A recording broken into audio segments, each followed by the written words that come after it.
I'm very excited to introduce our guest today, but before I do that, I hope anyone who is watching this live, as well as those who are listening later, both on YouTube, Rumble, on our podcast channels, however you are consuming this content, um, for I know a good vast majority of the vocal Bitcoiners, some of the things we're going to talk about today are going to be triggering. They're going to make you uncomfortable. You're not going to agree with a lot of things that come out of my mouth today because most of you already don't to begin with. I urge you to listen. I urge you to ask yourself questions like, why do I feel this way when someone says these things? So that we can grow, we can get better. And now, without further ado, I'm very, very excited and pleased to introduce our guest today. On Twitter, she goes by Jen Urso. Margot, I'm only going to say Margot unless you want to introduce your last name to the equation. She is a fellow at the Bitcoin Policy Institute, as well as a physicist and climate change scientist. I'm missing so many more things that you have accomplished and do. Welcome to the show, Margot. Oh, thank you so much for having me. Yeah, you got it mostly right. Yeah, I'm a physicist. I work on climate change stuff. I have a climate model that I'm working on for my PhD research. And yeah, I'm a fellow at the Bitcoin Policy Institute and very interested in Bitcoin mining at the intersection of energy and the environment, and somehow also now known for my political views, I guess, so, and philosophy. So yeah, here I am. Thank you. Welcome to the show. I feel you on that. Being known for my political philosophy and defined as such, despite it. P, I want to let you kick us off here, man. Yeah, absolutely. Sorry, what went through my head just now was Q, weed is not a personality trait, but no, I mean, so Margot, we've had a couple conversations. Obviously, you were a speaker at Bitcoin 2022. I'd like to start by kind of defining the term progressive or progressivism and contrasting that with kind of the alternative side of the spectrum.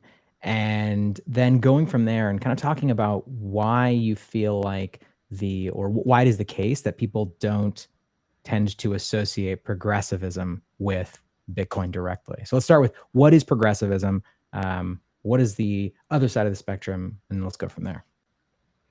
Yeah, so historically, progressivism in the United States in particular, it has a varying narrative, you could say. It was something in the 1800s, early 1900s, that was a little bit different from how it's defined now. And I would say that the definition now is really thanks largely to Bernie Sanders and Barbara Lee, who were the original founders of the Progressive Congressional Caucus in the US House of Representatives. So their platform really was about free public education, uh, universal health care for everybody, housing is a human right, education is a human right, a living wage is a human right, and all of this really kind of stems out of the FDR idea of an economic bill of rights, which was something that he was pushing towards the end of his life and in his fourth term as president of the United States. So this is really the fundamental basis of progressivism in the United States.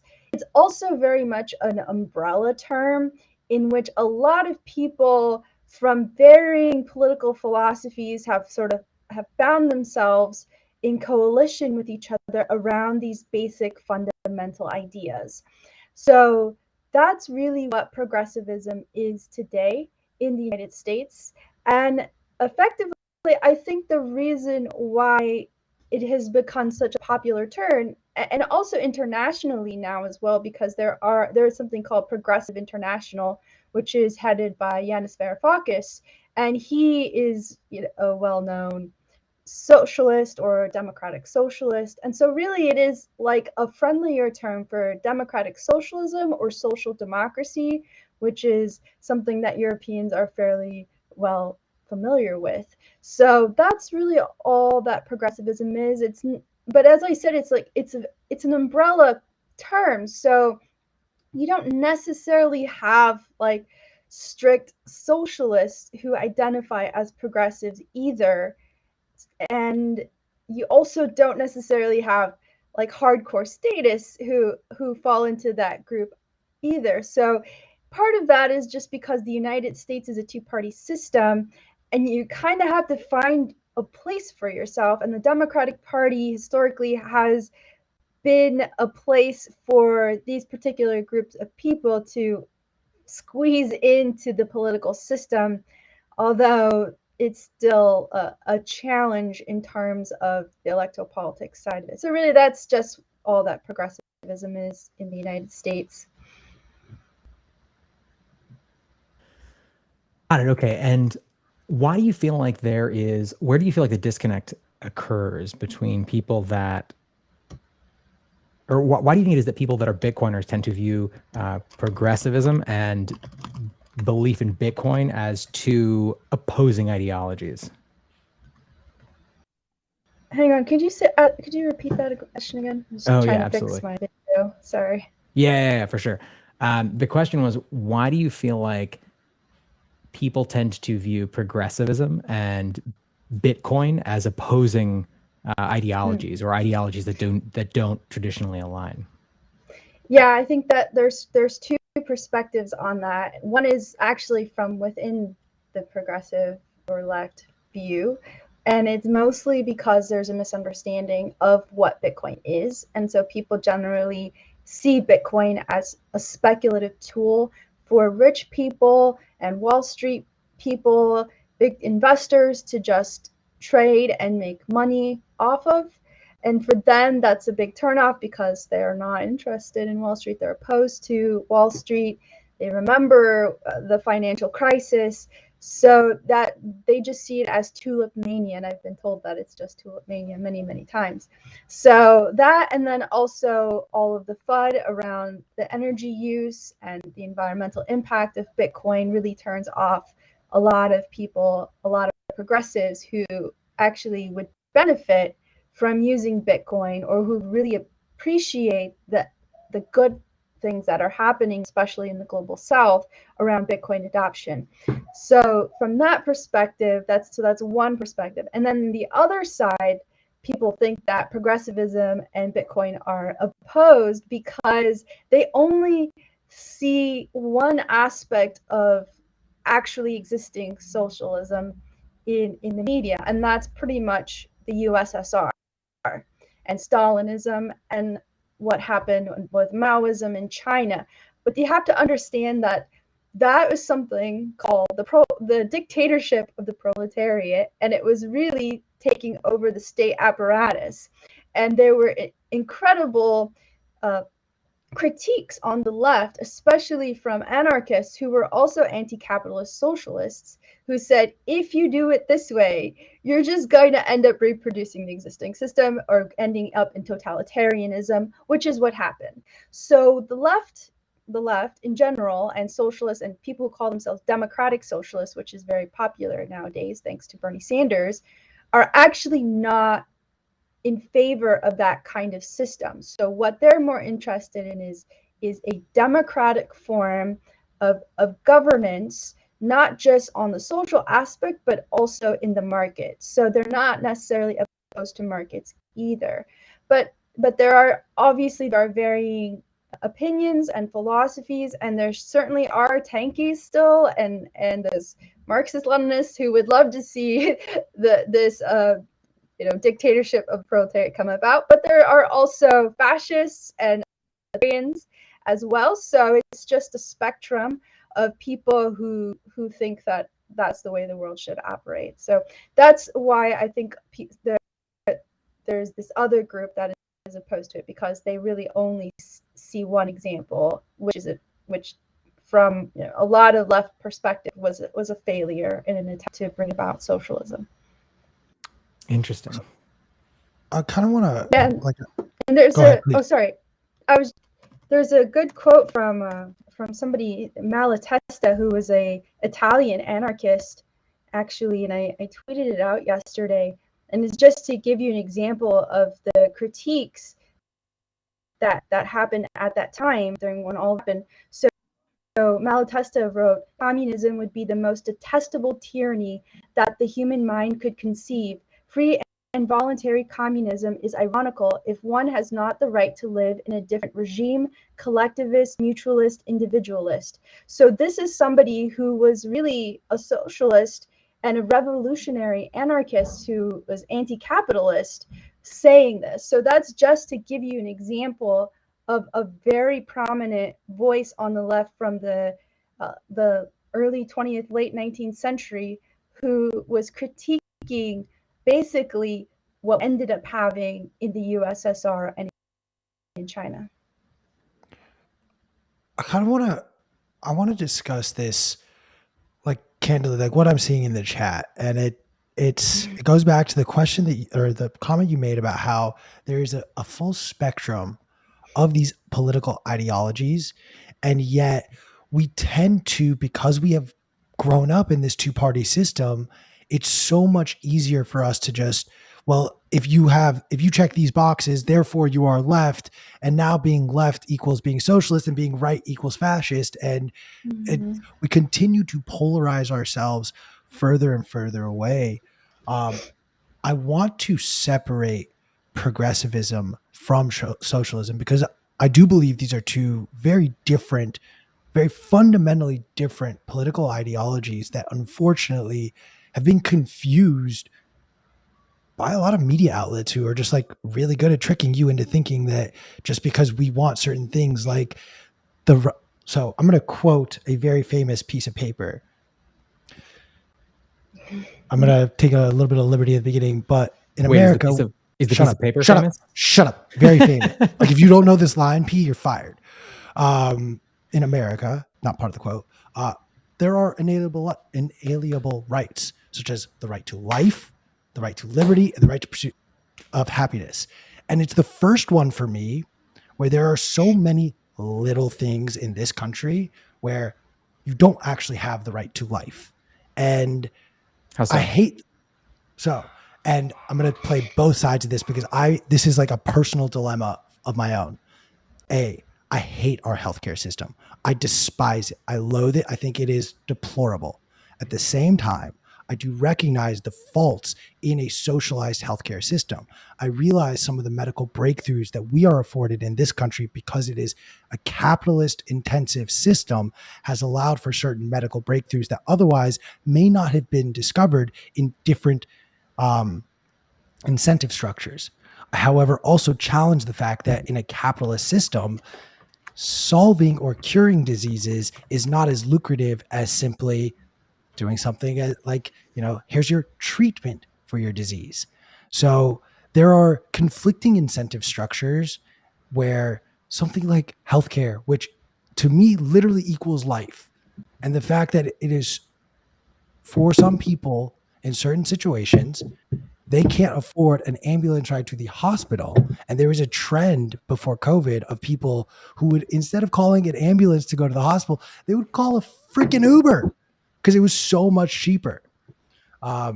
That's my mini rant. I wanted to like stir the pot up a lot with this now. Between the three of us, we should solve the global healthcare system now that I've presented it in this way. So, P, I will start with you. What is your solution to the global healthcare system? That's a great question. I'm so glad you asked. It begins with small scale nuclear reactors. We need a nuclear reactor in every home. Once we have reliable energy, no, obviously I'm kidding. I will say I certainly don't identify as a progressive. And I think that a lot of the ideology behind it feels at first glance kind of anathema to the way that I kind of approach the world. However, we had this interesting conversation with Pete Risotto yesterday, rather. We had this conversation with him tomorrow. No, we had it yesterday.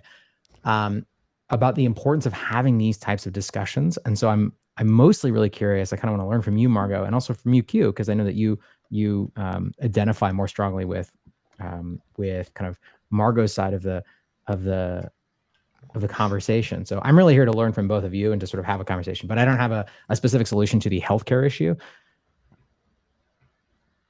that will be It's a productive? complicated one. It's complicated. It's not easy. I will say though that Cuba faced incredible embargoes around from the 1960s on because of their association with the Soviet Union, and they had to really develop their own healthcare system.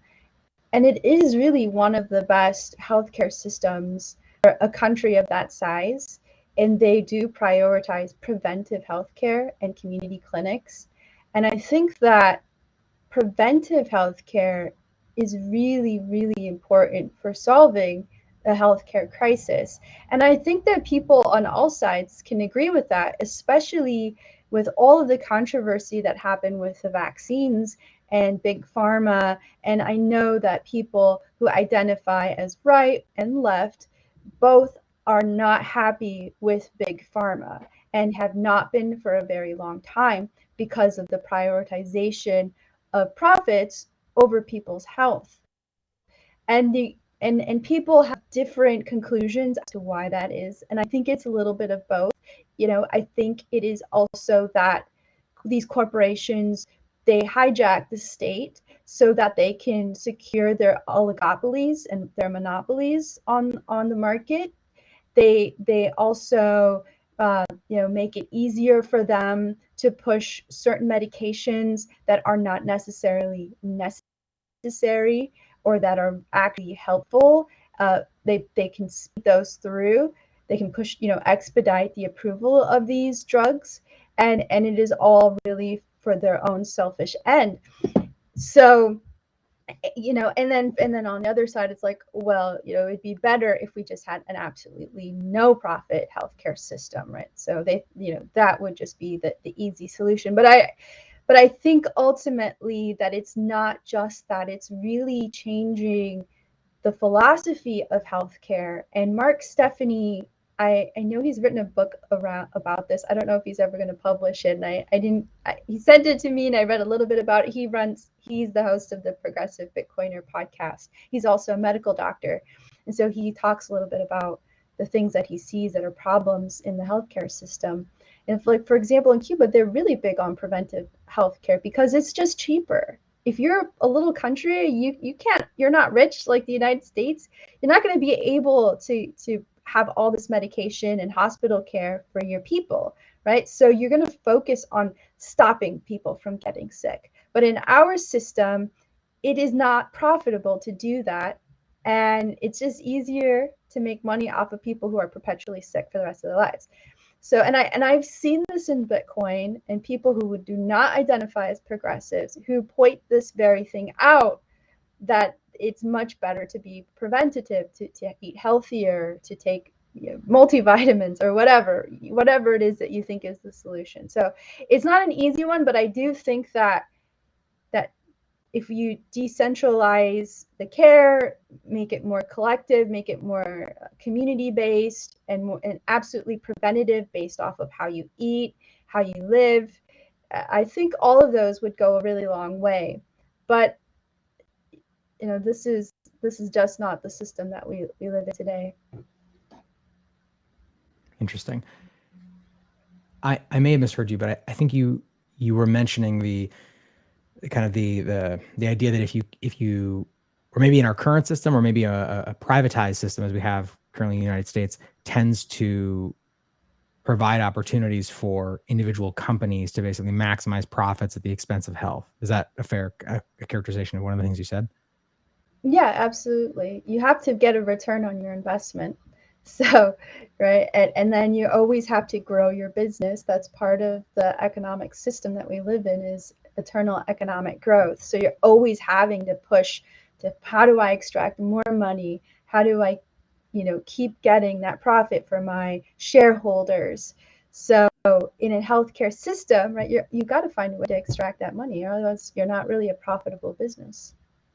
Yeah, and I guess I'm wondering, I think of sort of the like in my head, if we try to centralize those systems or create a system where the government is fully supporting and funding all of those initiatives, that will, create environments that are just as bad in the sense that like people will take advantage of that. And so again, I will acknowledge I am very, very novice when it comes to like these types of like the specifics of this type of conversation.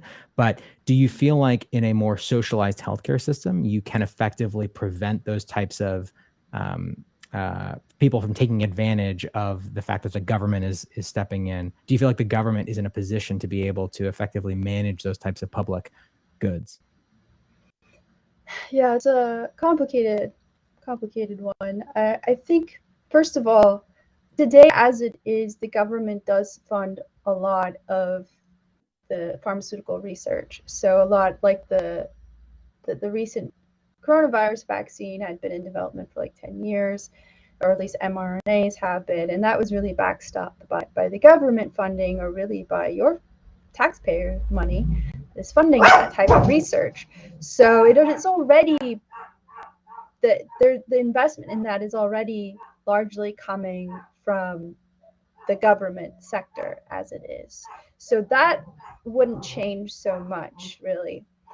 And in Cuba, for example, I bring up Cuba because it's really the best example in terms of a country that identifies as a socialist or communist country and has been able to do healthcare fairly well. They came up with their own vaccine and got like 90% of the population vaccinated. Whether you agree with the method or not, I don't think it was an mRNA vaccine either. I think it was like a more traditional vaccine that they developed. So in that sense, they were able to innovate and create a vaccine without being necessarily a capitalist country. So I think there are ways in which you can do it. It is a very highly centralized government, and it does have its problems, and it does have its monetary issues. So it is not without problems, obviously. But in the United States, we do pay a lot of money for healthcare that really doesn't help us. We pay way more money than the other rich nations do. And in those countries, people get healthcare basically for free. They don't get a bill at the end of it. Even in China, actually, which is not really, ironically, not really socialized medicine, because I have lab mates at the university who are Chinese, and we had a conversation about this, and they said, when I go to the hospital in the U.S., I asked the doctor, how much is this going to cost? The doctor can't tell me, and I have no idea how much I'm going to be paying. But in China, they just tell them. The doctor's like, all right, this is going to cost $20. So there is like something definitely wrong here, and I don't. I'm gone off of off of answering your question, P, properly, but the system is really, really messed up in the US. It's just the world does not operate this way when it comes to healthcare. I think even just modest changes, whether it's the government fully taking over healthcare, or just making some changes in terms of the domination of the market, might actually help us in a lot of ways. Yeah, I guess, and I think I want to hand it back to Q, but I just feel like I can't wrap my head around the idea that there is a solution that doesn't create more. Oh no, we lost. Oh, there you're Sorry, back. I don't know why my connection is not so good today. No, it's fine. I'm just trying to wrap my head around the idea that there is this that it is possible to create a centralized system that is run by sort of like a government entity that won't experience like a different type of problem. And I think what you're saying is like, well, if you look at other countries, there are examples where this can actually work. I will actually challenge a little bit though in saying that, like, personally, I fall into the camp of, in this country, part of the thing that makes this country so beautiful compared to everywhere else in the world is we have the freedom of choice. The issue, however, is we do not have the freedom of choice when it comes to healthcare anymore. We do not have the freedom to say, oh, I need to go get this checkup, but you know what? There are restrictions based on what I can and can't ask at a doctor's office, what my insurance will and won't qualify for. I don't have that choice because also in this country, our healthcare is tied to our job. And so we will discuss the pay for this. What I candidly, and actually Jesse's comment, the can politicians learn? Let's pull that comment up on the stage or on the screen, because let's be honest here. It's going to come down to a split scenario where there's going to be some people who are more comfortable just letting the state have sort of that control and dictate and say like, hey, you know what, you can go, you do qualify to get this checkup or you don't, versus other people who are willing to pay a premium for other doctors. I do think one thing that I will always get stuck on, and I don't care what anyone else says, the incentives in the medical industry today are to charge as much as possible for as long as possible, as though it's a subscription service. Because, and say whatever you want about Obamacare, it created a backstop that is very, very dangerous. And you could actually see a trend of the average cost of people's healthcare drastically rose once Obamacare came into effect, because now there's a government backstop to say, well, if you can't pay for it, the government will foot your bill eventually down the line once I milk you for every last penny you got. So there is also this danger of this two setup system where, yes, you can have socialized healthcare. And if you choose to opt out and go privatized, you can do that. But you could end up falling under these very dangerous systems where you just get caught up in the overcharging of, well, this costs this much, this costs that much, and you know what? We have all these middlemen involved. Oh, and by the way, like, yeah, you know what? It will cost us maybe 2 times in R&D for a 10-year span to find the cure of this disease, or I can find something that will just sort of keep you coming back for more.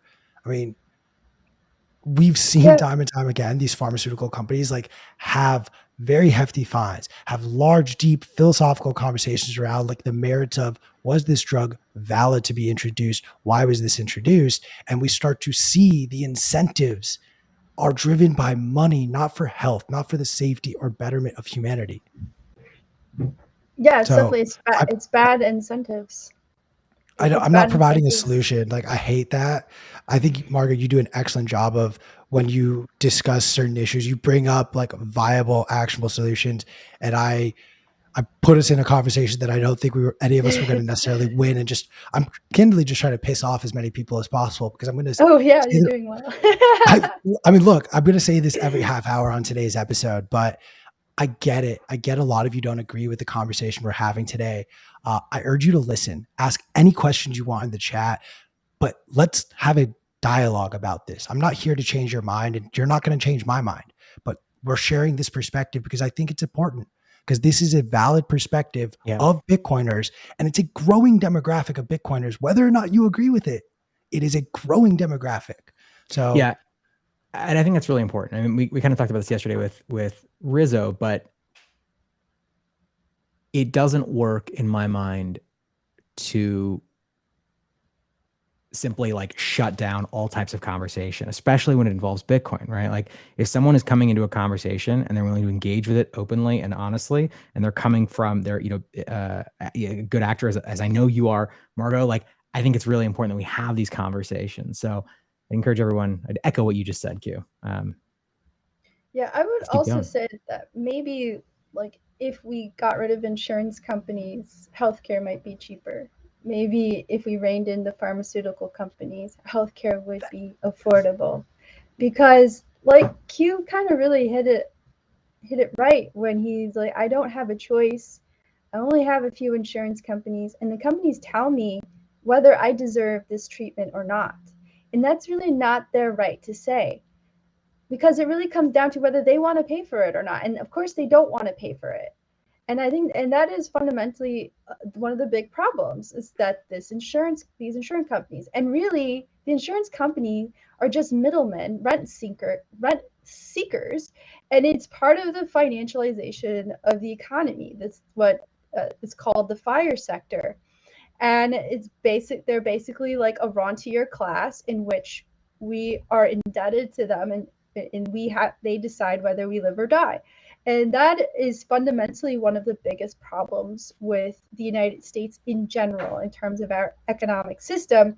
And to tie it all back to Bitcoin, right, is like the idea is, let's get rid of these unproductive aspects of the economy. And I think we could agree that the insurance industry is fairly unproductive. Totally. I mean, here's a fun little thing that, like, insurance, I talk about the 80-20 principle so much because it is law. It is law of life. And the 80-20 principle is applied to insurance companies. But I don't want to talk medical insurance for a second. I want to talk your car insurance, your house insurance, etc. 20% of users will actually be the policyholders that need the payments. They will get No, in the it's car way less accident. than that. Fine, but it falls under this 80-20 principle where the vast majority of people Of course, yeah. do not need it. Here is the issue when you introduce this mentality and framework into something like healthcare. I don't care how healthy you are. I don't care how often you go to the gym. If you've never put anything poisonous in your body, at a certain point, your body will deteriorate. Everyone's body does so. And unfortunately, that means everyone's body will require some sort of medical treatment. Yeah, but I'm not saying everyone's going to need surgery. I'm not saying everyone's going to have.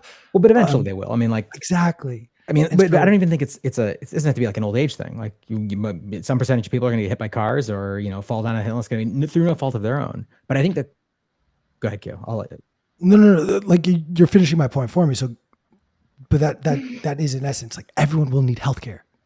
And Yeah, but I think the idea argument that- is to something that somebody said in the chat a second ago or many minutes back. It's like, where does the cost for these services come from? And I think, and I may be misunderstanding what you guys are saying, but I think that kind of the worst of all worlds, my intuition here is that it's the situation we're currently in, where you sort of have this like socialized cost for some aspects of healthcare, or at least it's framed that way. But then there's also this like privatized cost. And so instead of being able to have actual competition in the market for healthcare, we have this this kind of like oligopoly where it's like there's the existing insurance companies and there's existing medical providers, and they basically decide, to your point, Margot, like what is the most financially viable for them.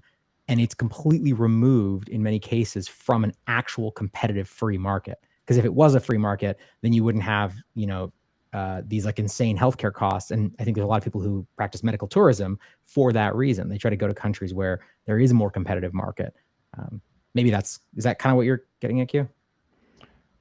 A little bit. I mean, certain things, and we could shift the conversation out of this, like certain things that I think will be very disruptive to the cost of healthcare as a whole are telemedicine, because you will now have equally qualified doctors all over the world able to quickly give you checkups, and that will create that competitive pricing landscape that everyone is asking for, which I think is perfectly valid. I do believe that at its core, the government backstop within the healthcare industry has caused the rise in healthcare costs in this country. And the government actually does need to separate itself from this system. However, there needs to be somewhere a safeguard for the lowest denominated people, because otherwise you are making two classes of people. You are either making two classes of people that can afford healthcare and then the class of people that can't, which I thought we're against all this classist bullshit here in Bitcoin land, but I guess not. Like, I'm simply like, I don't know what the middle ground is. If I did, I wouldn't be here. I'd be running a political campaign for 2024 right now. Actually, I technically couldn't because I'm too young. But all right, I want to shift it back to Margot, because we've been talking a lot. Like we're basically neither of us is experts. We have no idea what the fuck we're saying, and we're just talking about our ideas. Margot, Okay. what do you think is you said something in an article that you wrote for Bitcoin Magazine recently, talking about you said the only real part about Bitcoin that seems ideologically opposed to progressives at the moment is the 21 million Bitcoin cap. Let's talk about that. Yeah, I've come a long way in my analysis since when I wrote that piece, which was, I guess, almost a year ago now. I have another one in the upcoming print magazine though, so I'm excited for that. So I want to pump that, and so thank you guys. Thank you, Mark Goodwin, for asking me to write for that issue. So I really appreciate that. But yeah, so that 21 million cap is scary because they feel like, how am I going to be able to provide enough money in times of a crisis? And they also see the cap as deflationary, and they worry about debt deflation. These are the kind of comments that I hear around it. You know, MMT, modern monetary theory, is very popular amongst progressives nowadays because when Bernie Sanders ran in 2020, Stephanie Kelton was one of his advisors, and so the squad in Congress, they're all like really excited about this, and it sounds really great. Like, yeah, we can just deficit spend our way out of all of these crises, and it'll be okay. And to some extent, fundamentally, at the most fundamental level, modern monetary theory is correct in its description of how the existing system works. And the existing monetary system works as a fiat system in the United States, right? You can effectively create money however way you want, and then yeah, you can tax it and basically destroy it in any way you want. That's true. All of that is a true analysis. You can deficit spend, you can have a high debt to GDP ratio, and so long as somebody is holding those treasury bonds, you know, you're going to be fine. That was an observation that Michael Hudson made when he wrote the Super Imperialism, right? And that's basically how we funded a lot of wars, and also domestic spending as well, because like if you're not going to tax people, you've got a deficit spend in that way where you're not really bringing down the debt.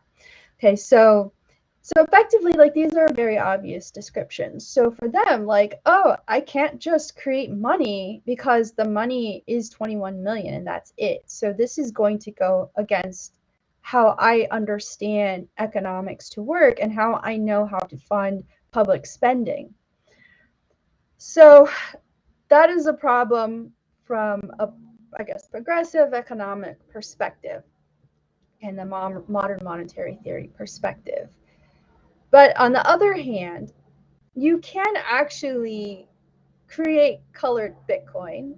You can actually have Chaumian mints, right? You can do these additional things with Bitcoin. You can create IOUs, you can create like a Chaumian bank, and you could effectively print money off of the Bitcoin network, but with the caveat that you still have to hold a certain amount of Bitcoin in reserve, which then really shows the value and the goodness of that currency that you've created on the network itself. And I think that this is a really good compromise for governments that want to use Bitcoin as a reserve, because it means that you still have to maintain a certain quality of goodness in your currency, and it is verifiable on the public ledger because it's a colored Bitcoin or whatever, to a certain degree, whatever, you know, amount of Bitcoin you put into that bank to create those IOUs, right? It is known, or it should be known. And in that case, you now have a check that you didn't have before on that currency. So I think that if Bitcoin were to become an actual standard, that you wouldn't necessarily see countries use Bitcoin strictly as the de facto currency. I think that you would actually see situations where there was currency that was tied to the network, where you could then measure, you would then have accountability in a way that you didn't have accountability for that currency before. So in that sense, you can have a compromise if that's really what you want to do, and I can see that as a possibility. On the other hand, there are also other ways in which you can manage, I think, in a scenario where you're having like a financial crisis or a natural disaster, using Bitcoin itself. So I think it's just a lack of imagination too around having a currency like this. And the issue about the debt deflation stuff, honestly, that has more to do with really bad application of modern monetary theory, because the other thing is that progressives who promote modern monetary theory are not often willing to accept that modern monetary theory already happens. It's just that it's modern monetary theory for the financial sector. And the best example of that is quantitative easing, which led to asset inflation.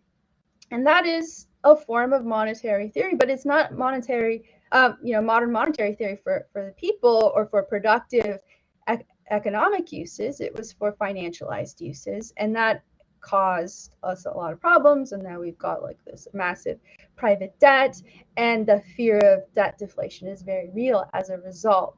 So if you strip that away, then under a Bitcoin scenario, I think debt deflation would be less concerning. So I think it's really just a lack of understanding, a lack of creative thought, and thinking deeply about how would I really live under a 21 million Bitcoin cap? How would a society really function under that? What are the innovative ways in which we could build societies around that?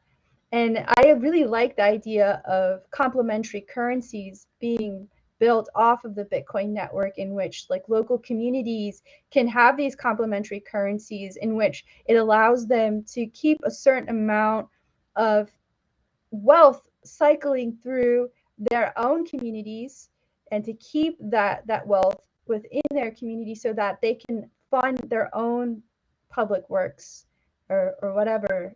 So I think that these are all like really interesting creative ideas that people and progressives in general have not really thought about, as like, how do you practically implement this? So those are the stuff that I have been thinking a lot about since I wrote that piece. And I think that there are a lot of ways in which you can make this work and fit within your own political view. And I definitely ascribe to oh man oh my gosh, okay, names sometimes escape me, but I'm he's a terrible with very names cool, as well. starts with a name, it starts with an A.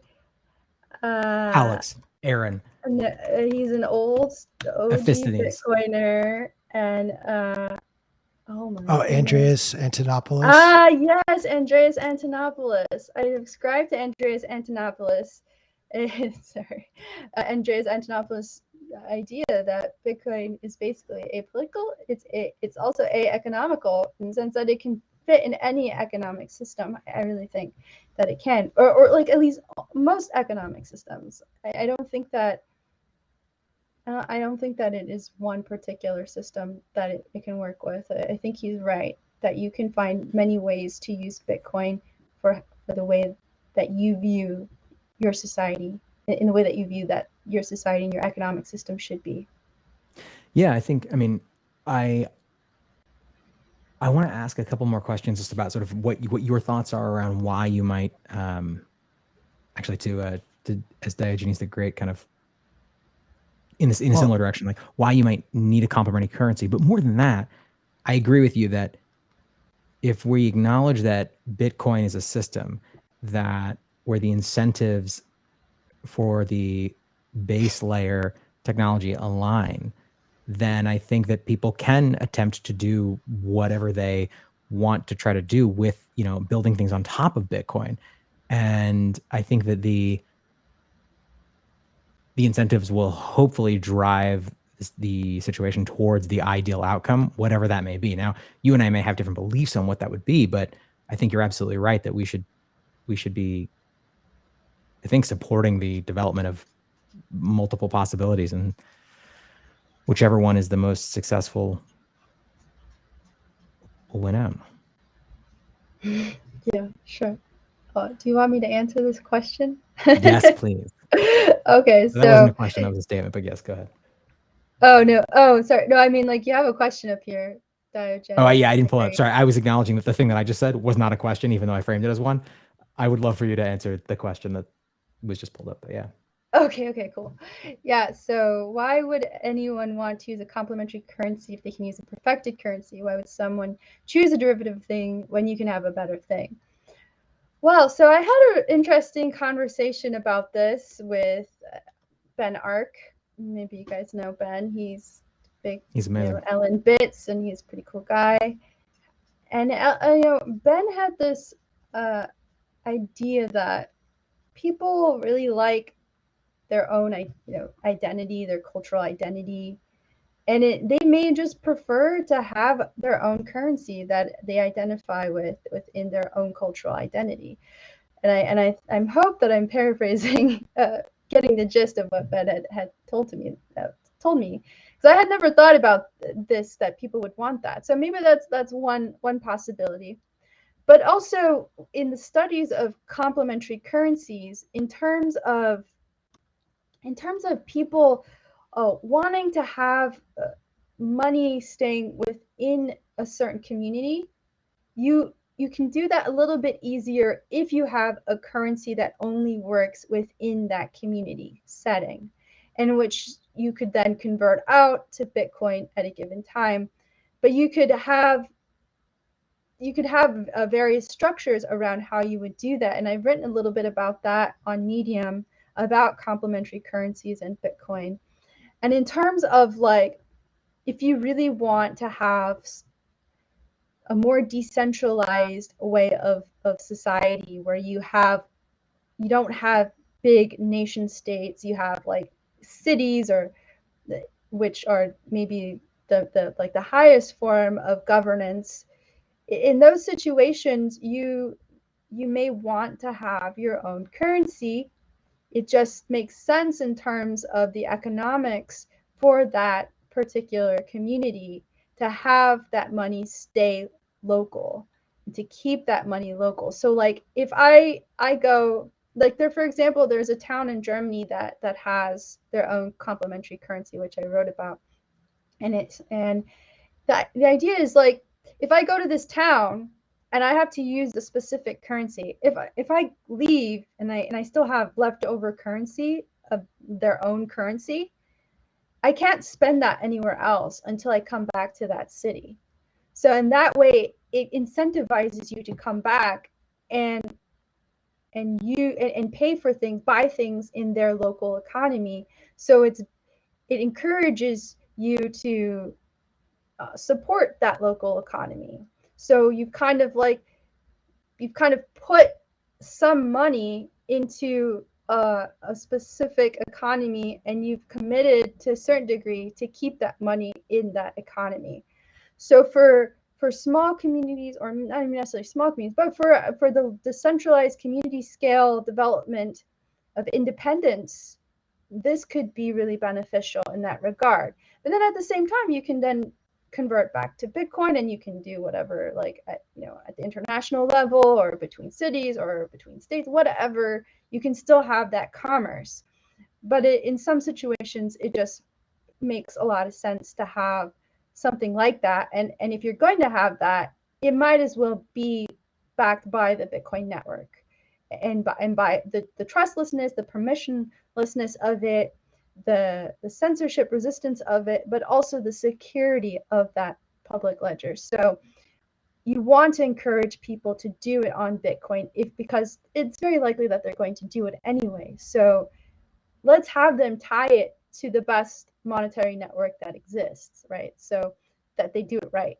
We don't want them to just create another fiat currency that is worthless. You want it to tie it to a certain amount of Bitcoin that guarantees that you're not going to just print however you want with no accountability.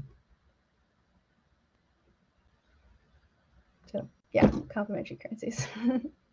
I think there's also a very likely scenario, because I love this idea. This is something that I talk about a lot, and then literally people at Bitcoin Magazine tell me to shut the fuck up, that I'm an idiot and I'm not a Bitcoin maxi enough. CK Snark, I'm talking about you, literally you. I think we will see in the same way, like I described in the chats, you have states like California that take one stance, and then you have a state like Texas that takes it completely different. You're going to have countries that they'll have Bitcoin and gold or maybe something else backing their then fiat currency built on top. And then you'll have other jurisdictions and countries that will just say, no, we're not even going to worry about the money. Like Bitcoin is the money and just transact as you see fit. We're going to deal with other things here. And it will become a competitive landscape yet again, where certain jurisdictions will handle it appropriately and others will not. And then you will see people move to said jurisdictions. But because I have a magic 8 ball and I know exactly how the future is going to play out, and that is exactly how it's going to play out. I'm going to leave the show now and go over to Vegas, but I kid. This is just the scenario in my head that I play out. But there are. Go ahead, please. Oh yeah, no, absolutely. And I think that this is sort of that. This is the ideal, and I think it's an ideal that works well for both the left and the right, if we are really going to use these terms, because David Wengrow and David Graeber wrote a book recently called The Dawn of Everything. And one of the main points that they pointed out that they found in the anthropological and archaeological studies of societies is that people should have the right to move wherever they want and be welcomed wherever they go, right? And and I think that this is also a libertarian value in terms of the Mises Hayek libertarianism. This idea that not just capital should have the ability to go wherever it wants, but also that labor effectively should have the right to go wherever it wants. And Mises in particular was a big proponent of this early on until World War II happened. And at that point, Mises kind of gave into the state, into state nationalism, and went along with restricting the movement of certain people in the name of war. And I think Mises ultimately thought that this would be a temporary thing, but it didn't really work out that way. So being able to go wherever you want is really really essential to this whole thing, to this whole future. And also the idea that let's just let as many people and societies come up with their own way of doing things, and let's see which one does the best job. And the one that does the best job is where people should be able to go, and that's where they should be able to live and be part of that society.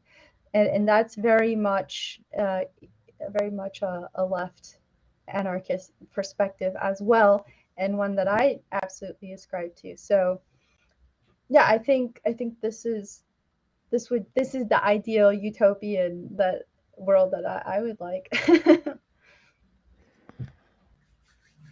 If only the world and life could be so peaceful and easy. Yeah. I'm going to give the trigger warning one more time because I do want to shift the conversation now to like what I really want to talk to you about, Margot. But we're going to talk about some things that are going to piss you off. Please listen.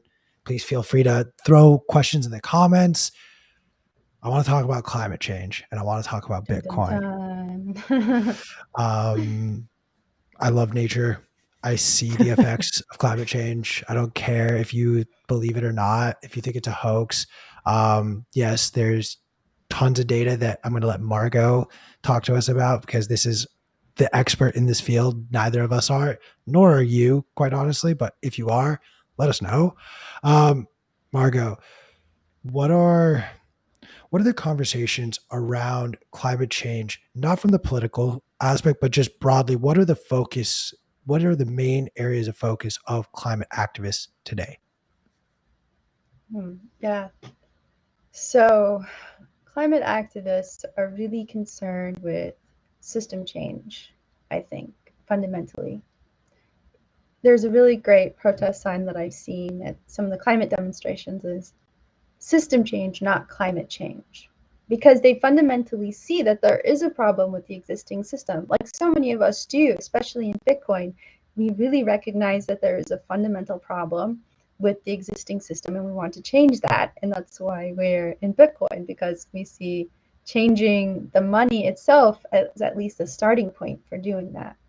So they really want system change. They also really want recognition that there are certain groups of people in the world that have been adversely harmed by the fossil fuel companies and really by our consumption of fossil fuels and all of the emissions that we put into the atmosphere over since the start of the Industrial Revolution. So the global south in particular is really being affected, and they're not the major emitters of greenhouse gas emissions. So they want justice for people who are being adversely affected right now already by climate change.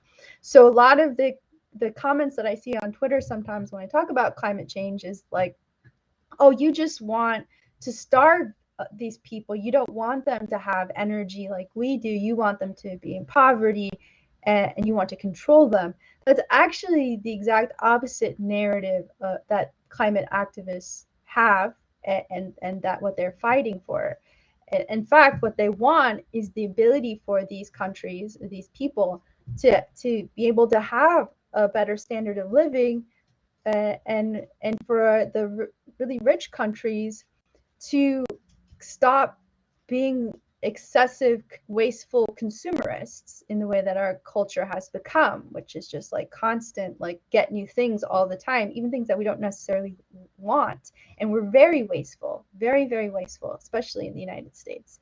So for climate activists, it's really they want a better world for everyone. They want justice for those who have been most harmed. But they especially want, on top of that, I mean, in combination with all of that, is to stop putting emissions, greenhouse gases into the atmosphere, because the more greenhouse gases we put into the atmosphere, the worse our situation is going to be going forward into the future.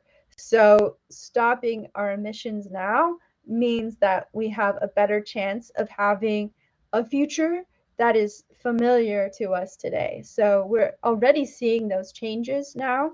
Look, we're seeing lots of horrific flooding, like in Pakistan right now. Over 1,000 people have died. They're saying this is the worst thing they've ever seen on record. We have record droughts all across Europe. We have very, very low water levels in the Western United States. We have a horrific famine developing in the Horn of Africa. Now it's guaranteed that we're going to get about a foot of sea level rise already because of previous emissions, because of the Arctic and the melting of the ice caps. So, the idea is like, we need to stop this from getting worse, because if it gets worse, a lot of people are going to suffer, and they're going to die needlessly, because we could have prevented this. And really all we had to do was just stop burning fossil fuels. So that's really, I think that's the climate activist perspective these days. So I want to unpack one part of that in particular, and it's not the part that P wants to unpack. So we can unpack P's part second. But I want to go to Sri Lanka, and we saw a perfect example of ESG policies being shoved down a country that maybe couldn't afford those policies. They had one of the highest ESG ratings across the entire world, over 90% ESG rating, versus the US sitting at a paltry, I believe it was 52% rating. And it seems and reads very much like the same cycle that we have bore witness to here in this country, where once an industry starts to entrench itself and become, like, the perfect example I will use is the way the tech industry has grown and some of the policy measures that big tech is trying to get Congress to issue would almost make it impossible for a new tech conglomerate to be formed, grow, and compete with the likes of Google, Apple, Facebook, etc., Meta, etc. It feels like we're doing almost a similar playbook, where it's like we're raising the standard for the rest of the world so they can't actually get to our level, and in turn they bankrupt themselves. So I'm curious just your thoughts on how the situation transpired in Sri Lanka, and how we can learn from that so it doesn't get replicated around the world. Yeah, this is one of the concerning things about how governments are dealing with climate change, right? A country like Sri Lanka is not responsible for all of those emissions. It's the United States, it's China, it's the European Union, it's Japan, right? These are the countries, these wealthy nations, these are the countries that are the ones that really have the responsibility. And these top-down approaches are concerning, and sometimes I wonder if they're intentional. I mean, you can't deny that taking advantage of a crisis is a great way to consolidate power or force someone or a country to do something they otherwise wouldn't want to do. No, we're seeing this also playing out in the Netherlands with the farmers there that are pushing back around the recent requirements around emissions reductions, and and then talking about like people having a certain amount of carbon like budget and how that would work out. And a lot of that I feel like is like a Davos solution to the problem, where it allows the rich people to still be able to do whatever they want, go on their private jets, ski where in whatever exclusive area that they love to ski in, and they're not really like actual solutions that help people, that lift everybody up. So I really am worried about that, and I think also when I get comments online like on Bitcoin Twitter about climate change, I hear stuff like this, like oh, it's just a way to control people.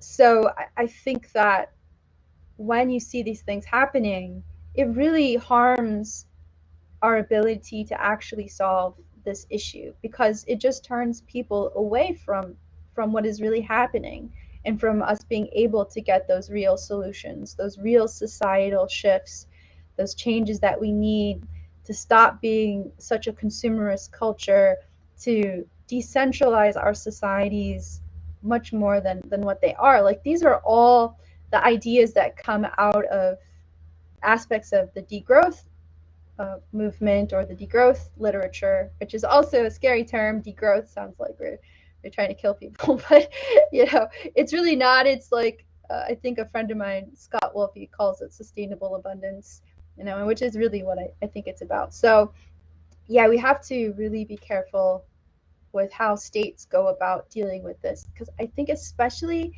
as the situation gets worse, and I think that it's going to get worse, especially on the socio-political scale and socio-political economic scale of things, like we're going to see more inflation happening, we're going to see more energy crises, we're going to see more food crisis, and we're going to see governments panic, I think, and there's a desire to centralize power and to have more control over the situation as things destabilize. And as Bitcoiners, we're really opposed to that. So we have to be mindful that these things can happen, and we have to.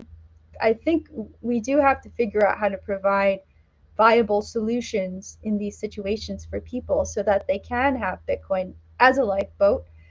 But even having Bitcoin as a lifeboat won't be enough if there's no food around, right? So this is the thing that I think is not too far off from today.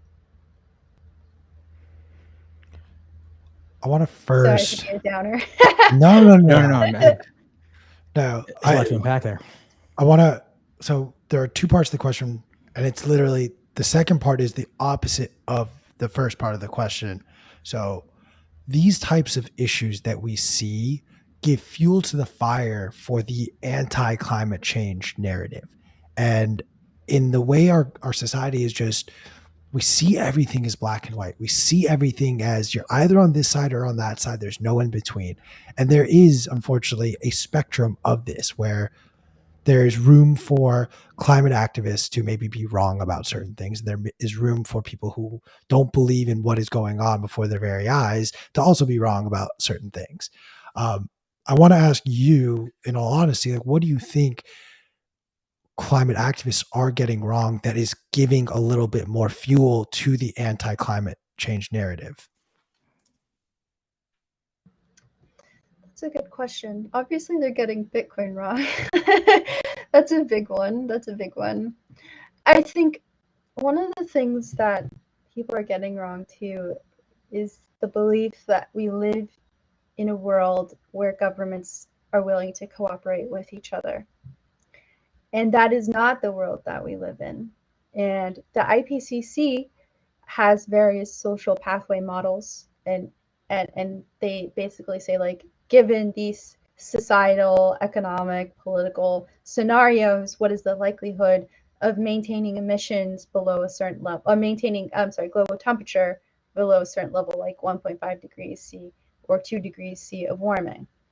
And the most commonly talked about scenarios, imagine a very cooperative world where governments are working together and they're reducing emissions together and they're doing this all, and it's a very friendly plan, right? And it's a very, cohesive human world society that we're living in, very peaceful. And this is not really what's happening at all today. We're actually seeing a lot of instability, political instability. We're seeing inflation, and inflation drives socioeconomic instability. Inflation was a big part, my understanding, inflation was a big part of the Arab the Arab Spring, right? That food prices were so high. And when people can't get food or water, they're going to get upset, right? And inflation is a big part of this. So since we're starting to see that, we're starting to see crop failures, we're starting to see issues around the war, the Russia-Ukraine war, all of this instability, political instability, this push towards centralization, authoritarianism, like, all of that is really putting us in a different social pathway. So we have to recognize that, and we have to start thinking of solutions that can work within that particular pathway. And we are not, climate activists, I don't think, are ready to accept that, or if they have just given up, and they are what we call doomers, and it's like we just have to start thinking that we don't have to rely on government to solve these problems, because if we think that the government is going to solve all these problems, we're going to end up with most of these problems unsolved, because there's so much gridlock, especially in the United States. So and there's so much divisiveness as well, and people are turned against each other because of the corporate media, like CNN and other channels like that are now, like, they pit each other against everybody against each other, and you're my enemy because you voted for this person without understanding why those people voted for that person. So we have to find ways outside of the system, outside of our political system, to make these things happen, because it's just too dysfunctional, I think. I want to be wrong. Let me tell you, I hope that I'm wrong. And if I turn out to be wrong, I'll be very happy, because it's much harder in a way to do it this way. So that, I think, is what climate activists are getting wrong. And this is also why Bitcoin is really helpful, and why I have decided to put so much effort into creating this narrative around Bitcoin and trying to show people that Bitcoin can work within your own socioeconomic political views. And it's not only for the Mises Hayek libertarians, it is for anyone. And it's because I think that Bitcoin allows us to create circular economies, and if we can create these circular economies, and we can take the philosophy, the inherent philosophy that comes out of Bitcoin, which is like the low time preference, this reversal of incentives, then we can find ways outside of the existing system to make these changes at a fundamental level, which is what we're seeing now. Like with methane mining is a really great example, where it turns out that actually this is a great way to buy ourselves time to reduce our methane emissions, which are responsible for like 0.5 of the existing warming that has already happened. We collect that, pump it through a combustion engine, out comes carbon dioxide and water. And now instead of methane, we're releasing carbon dioxide. Yes, carbon dioxide is a greenhouse gas, but over 20 years, methane is 84 times greater in its warming effect. Over 100 years, it's about 24 times, 27 times greater. And then ultimately, that amount of CO2 that goes into the atmosphere is actually a lot less than the total impact of CO2. So I was just reading an academic paper on this about atmospheric methane, and it sounds like actually, even though we would be releasing carbon emissions from it, it's not enough to make a serious impact, which is really great. So we can really do good. And we're doing this using the good incentives, good Bitcoin incentives in the market. And here's a way to actually do something good within the market in a way that, you know, even your progressives are really cynical that you can do anything good through the market. So here's a way to do that outside of the government and to correctly incentivize taking care of the planet, right? So this is what I mean. Like we have to reach people. We have to show them that there is a potential here for us to solve some really big problems using Bitcoin, and hopefully getting that as a step towards further adoption of Bitcoin, and seeing that actually having a monetary network that is permissionless, that is censorship resistant, that has a protocol that is very, very difficult to change, that can really change the way people view the world, I think. And I don't know about you guys, but when I really started thinking really seriously about Bitcoin, it opened up a world of possibilities for me that I felt were completely lost in the existing system.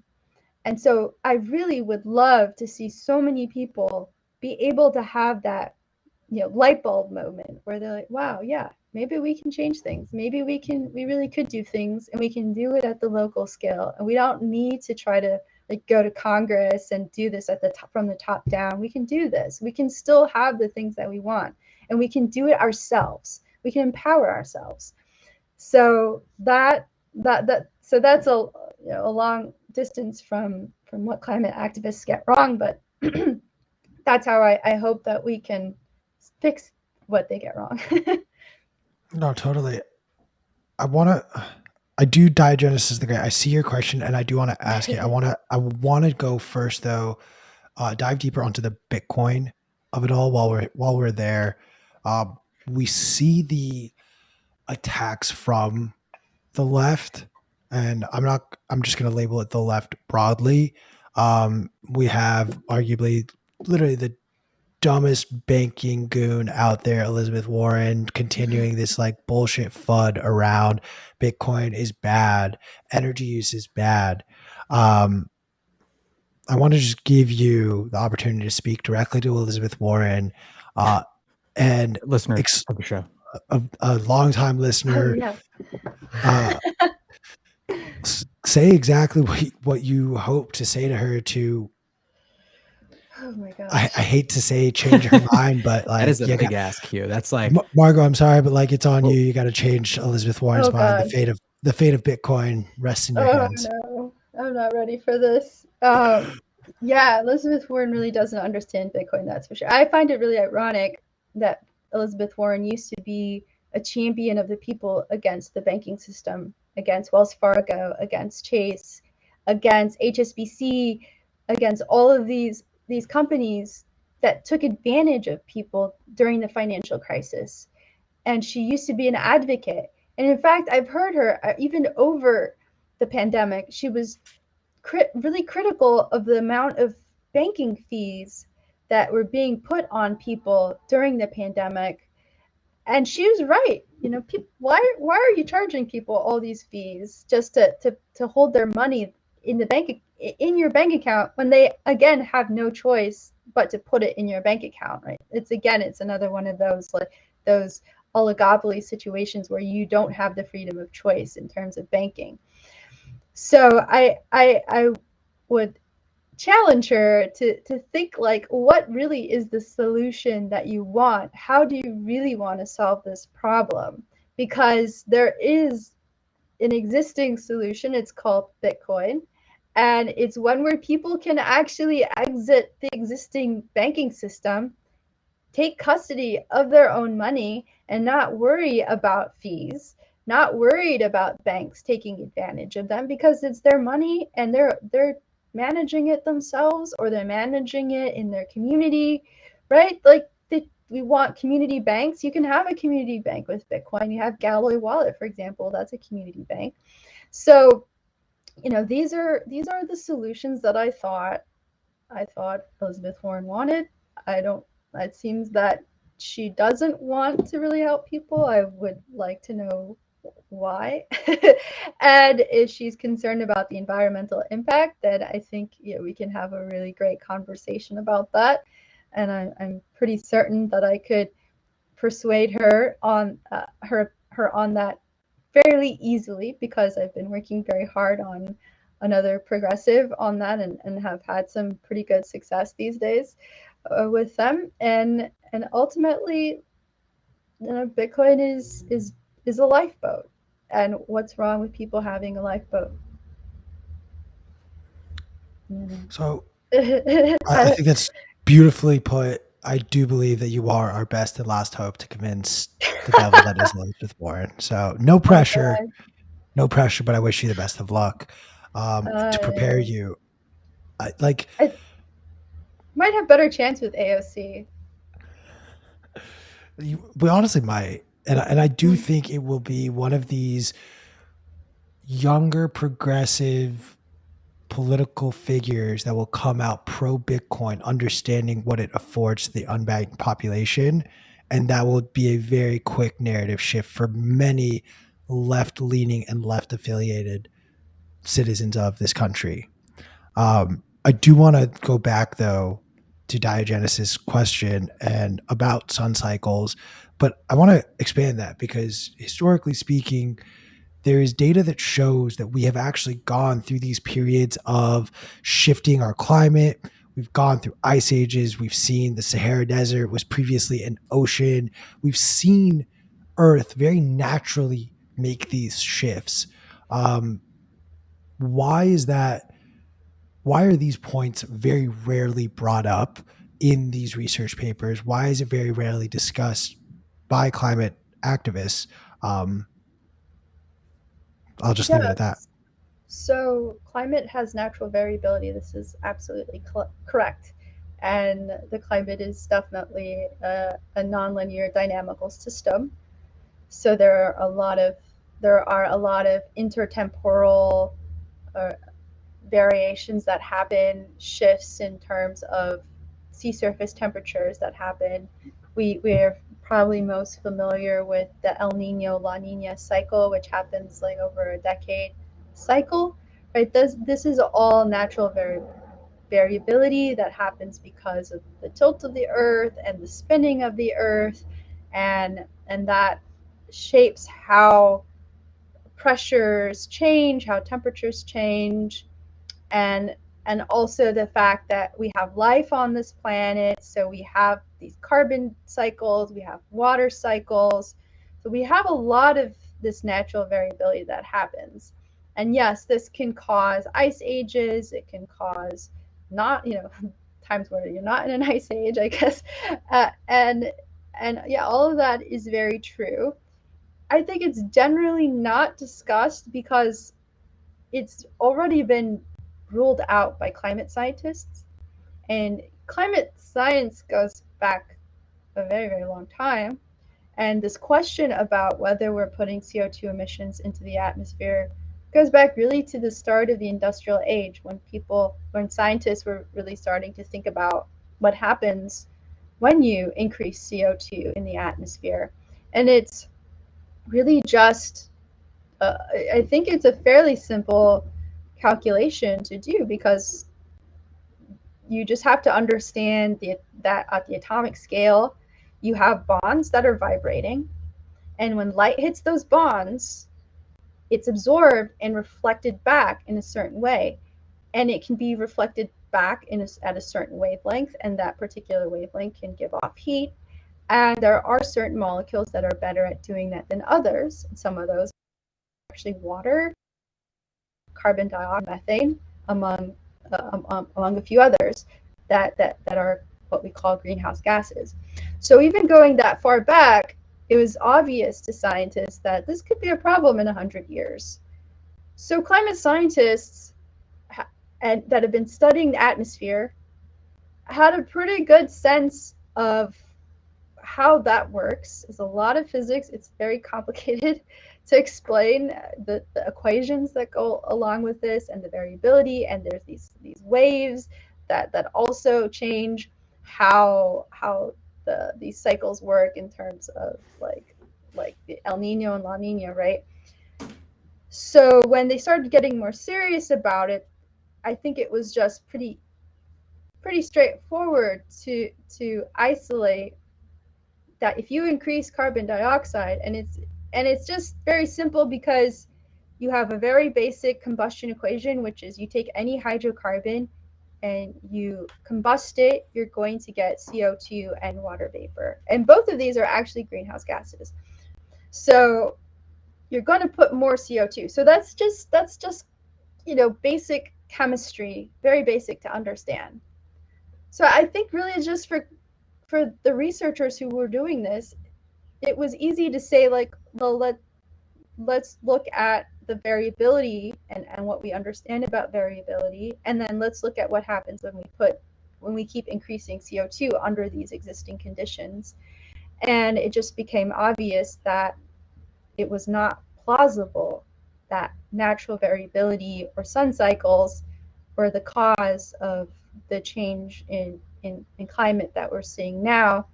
And also just the accelerated rate compared to the historical record. And we can go pretty far back because we use ice cores to do that. So the ice cores can tell us a lot about the atmosphere at the time. As you go deeper down, you can learn a lot about the composition of the atmosphere at that time and how far back, whatever time that was, right? Whatever the paleoclimate was. So there's a whole area study around that. And actually, to the people that are critical of the modeling, James Hansen in particular thinks that we should be relying way more on the paleoclimate record, which is the empirical evidence, to then make an assessment of what we can expect future climate to be. So it is not that there isn't an internal critique around the modeling either, although the modeling overall has been fairly accurate, if anything, conservative in its findings, which is to say, like, climate scientists are consistently surprised that things are happening much faster than they anticipated or worse than they anticipated. So yeah, I think it's just not really talked about just because I think that's already been settled. But I think there was, I don't remember his first name, his last name is Dessler. He was on Peter McCormick's show, What Bitcoin Did, about a month ago, and he went through a lot of this stuff on his show. So I do recommend that episode if you want to hear it in more detail, because I think he actually had slides on the video recording of it. So probably be really helpful to see those slides. So I definitely do not pretend to be a climate expert or to be able to offer meaningful commentary or thoughts on the things you've just said. But one thing that I'm curious about is whether or not one agrees with the frame that that you just put forward.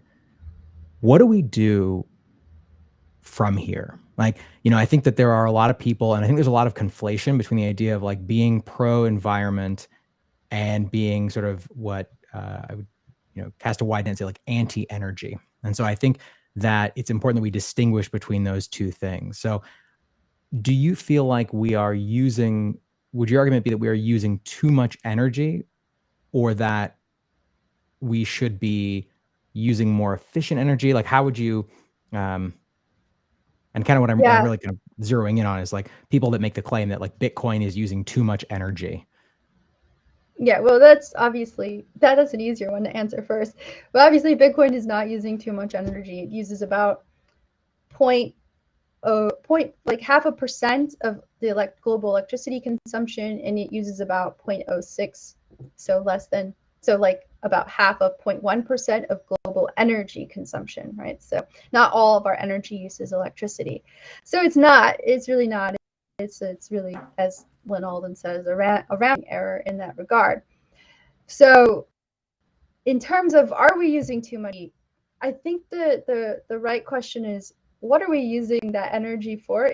Are we very wasteful with our energy? And I think we are in a lot of ways in terms of consumerism, and also propping up the financial sector, I think, is very wasteful. I think the fact that we throw a lot of stuff away is a wasteful use of energy, because you had to use energy to create that stuff. Like, we get a lot of stuff that's very cheaply made, and it doesn't last very long. And our society didn't used to be like that. And if we were able to build products that lasted much longer, or we found ways to not accumulate a whole bunch of stuff for no reason, I think that we really wouldn't have to ask whether we're using too much energy. And then but the thing is, like, when people say we're using too much energy, they're really talking about the West. And I don't think that they really go in enough detail or nuanced discussion around it. And I actually think it's because people don't even really think about it. I think they really just believe we're using too much energy. We just got to reduce our energy consumption, and they don't really give any thought to how that energy is produced, 100%.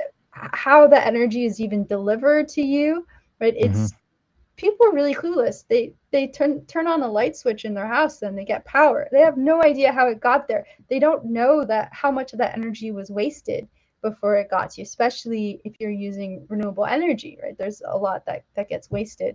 So I don't really think in general that we're using too much energy, but I do think that it would really be beneficial if we stopped using energy for wasteful means. Interesting. Yeah, I mean, one of the things that and I think we only have about 3 minutes left, but one of the things that we haven't really had time to go into is to kind of separate out the pro-environmental arguments. I think certainly for myself, a lot of the arguments that are made by people who are, let's say, instead of saying anti-Bitcoin, let's say like pre-Bitcoin. I think that the arguments that people on that side or in that group make often kind of get unreasonably kind of twisted up with like quote unquote environmental issues and concerns. And I think it's important to disambiguate those things and to really separate out the things that are where those things are kind of, or where one thing is being co-opted in service of kind of an anti-Bitcoin narrative. Yeah, this energy conservation idea has been around for a long time. I mean, I don't like to leave light switches on or needlessly, because it is wasteful, but it also costs money, right? So I just want to turn that switch off. I hate when people leave all their lights on. Like, what are you doing? You're paying for that. Stop. Dude, I got into it with my girlfriend over the weekend where I was like, we're about to move in together. And I hate that you just like leave lights on everywhere, because like that's an electricity. Like, I don't even care about the consumption side of it, as terrible as it sounds to frame it like that. I just care, like, you made my electricity bill go up. Don't do that. But I think that's what it comes down to, right? I think being able to say like, "Hey, you cost me more money," like let's try to save money as a family is a reasonable distinction. But I think that there's so much, as in so many things, there's this moralization issue to it that I have an issue with, because I think, to your point, Margot, it's I think people should be able to, if they're purchasing energy, they should be able to do what they want with that energy within reasonable means. But I think that there is this massive kind of narrativization of energy usage. And so many people who argue, in support of like turning off light switches, for example, still are more than happy to use, a clothes dryer, every day or every other day. And I think that there's just this huge disconnect between environmentalism, quote unquote, and the actions that people actually take. And then it gets wrapped up in this moralization, and it just becomes this like sticky morass that is super counterproductive. Absolutely. There's a lot of contradictions and hypocrisy in these arguments, and they don't really pan out. And I think that is a certain amount of privilege in that, and also just like taking things for granted, that the things that you have, you're taking them for granted, that you have a washer and dryer. You have no idea how much energy it uses. You don't think about how much energy your air conditioner or your heater uses, right? Like they use these are very energy intensive systems that you have in your house. And nobody questions whether or not they should have an air conditioner or whether or not they should have a washer and dryer. I mean, nowadays, like, unfortunately, with global warming, it's getting hotter on average, right? The summers are getting hotter. We're getting lots more heat waves. People are really, really depend on these ACs, and that means that the more the hotter the planet gets, the more people are going to need air conditioning, the more energy consumption that's going to happen, right? So the people who are criticizing Bitcoin are not really thinking about all of these things. And okay, so let's say air conditioning is a fundamental right for that reason, that if it gets too hot, you're going to die. But a washer and dryer is not really a fundamental right. You can wash your clothes and hang them out to dry, and by some arguments, it's probably better to dry them on the line because the sun has natural antibacterial properties. And honestly, I just bought some last longer as well. And I was just gonna get to that. Yeah. Just gonna get to it because I just ordered some new clothes, and I was looking at the directions because these are made out of linen, and they're like, don't put this in the dryer if you want this to last longer. They're even saying like just hand wash them. I was like, wow, yeah, this explains. And then I started folding my clothes, and I'm like, this explains why my clothes are getting ugly. Why my clothes always get ugly? It's because the washer and then the dryer, that heat, it's just so bad for your clothes. It's terrible for your clothes. Yeah. And it's just destroying your clothes. So then I was thinking like, I was like, I'm getting excited. I'm sorry. Maybe I should be hanging my clothes. But then it's like the social, like, oh, this is bad. You're hanging your clothes. You're poor or something. Like it looks ugly because. And I'm going to say a story about this that is about Elvis Presley's mother, Gladys Presley. They grew up very poor. They were sharecroppers. When Elvis made it big, he bought Graceland in Memphis, Tennessee. And she was still hanging her clothes on the clothesline and drying it. And the neighbors complained. They're like, you shouldn't be doing that. You should be using a washer and dryer. She was looked down upon for drying her clothes on the line. So now it's a stigma, but it turns out it's actually better for your clothes, and it's probably better for your health to be drying them outside. But Pete, you were going to say something.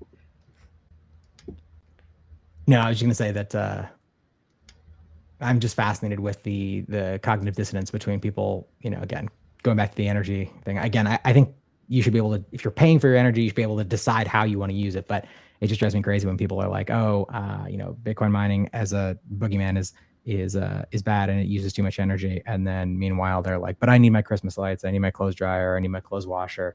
And yeah, exactly. People don't take intellectual responsibility for like their arguments. But yeah, it's just ignorance. It's just ignorance. They have no idea. They think only Bitcoin uses energy. Yeah. If I can, if we want to stay a little longer, because I know P and I have another meeting, and Margot, I don't know if you have. Okay. Solar panels. Are we pro or against, given where we have to source all the materials to actually make these solar panels for? Yeah, well, unfortunately, we pretty much source everything from China, so we're really screwed no matter what. We basically, I mean, not us, but our government and and corporations, they made a decision to export our manufacturing overseas because it was cheaper at the time. And that means that all of our production happens overseas now. So if we want to produce solar panels in the United States, it's going to take a very long time to get that production going and to get it competitive, because ultimately companies are going to want to price it, want the cheapest thing, the cheapest product, right? So this is a long way of saying that I feel that we have to find ways to improve those working conditions all around for all aspects, like the production of our clothes, the production of our plates, our refrigerators, our computers, our solar panels, everything. Everything is created. Our shoes, they're produced by people, by a lot of times by slave labor and children, and it's horrible. I did see one company that is a solar panel company that said that they are working very hard on making sure that these things, like the labor side, how they're produced, is both so that they're recyclable or reusable, and that they're being manufactured under better labor conditions. So I did see one company that said that that's something that they're really working on, because I think it's clear that they're feeling the pressure. So it's really good for people to put pressure on the companies and say, like, I don't want my solar panels to be created, built by people who are forced into indentured servitude to create these, right? But if you go down the production for even batteries that you put into your calculator or your remote control, it's also really ugly too. When I was in middle school, I stopped wearing Nikes because I heard that children were being paid a dime to make Nikes. And I was like, screw that, I'm never wearing Nikes again. So these are these are just this is just a function of our existing economic system, unfortunately, and it's just horrible because it's a type of colonialism too. But also China benefits, right? China benefits from their cheap labor, and as they lift people out of poverty, they need to find other people to work for cheap so that they can maintain their industrial capitalist system, which it is. It is it is an industrial capitalism to a certain degree. It's very centralized. The state controls it for the most part, but it is still industrial capitalism, and they need cheap labor. So they've got plenty of people to pull from still in that regard, but they're, so long as they keep bringing up their population in terms of income and wealth, they're not going to want to work for cheap in manufacturing factories, and that would mean that their products will cost more. So they want to stay competitive, they are going to have to take on these really bad practices.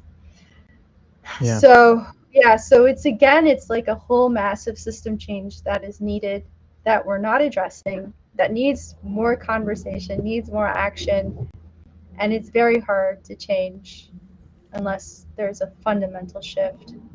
It's going to take a lot of work. Well, unfortunately, we are at the end of the show.